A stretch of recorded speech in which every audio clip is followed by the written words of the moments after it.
Hello students, today we will learn about Kirchhoff's second law.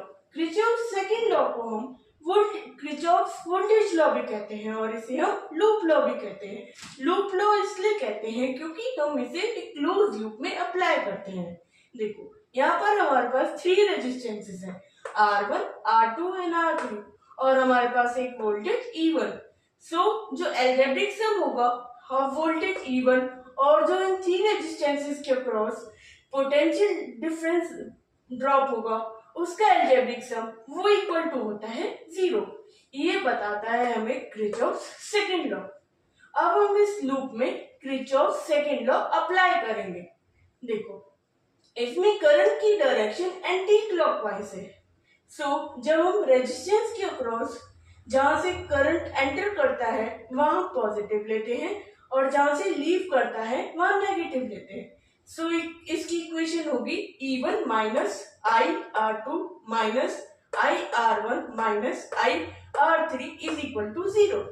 Thank you. Hello students, today we will learn about Kirchhoff's second law. Kirchhoff's second law को हम Kirchhoff's voltage law भी कहते हैं और इसे हम loop law भी कहते हैं। लूप लॉ इसलिए कहते हैं क्योंकि हम इसे एक क्लोज लूप में अप्लाई करते हैं। देखो यहाँ पर हमारे पास 3 रेजिस्टेंसेस हैं, R1, R2 एंड R3 और हमारे पास एक वोल्टेज E1।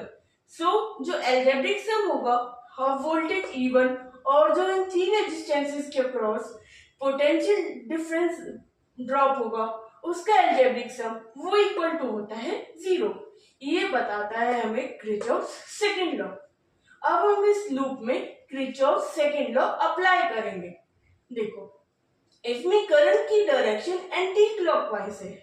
जब हम रेजिस्टेंस के अक्रॉस जहां से करंट एंटर करता है वहां पॉजिटिव लेते हैं और जहां से लीव करता है वहां नेगेटिव लेते हैं।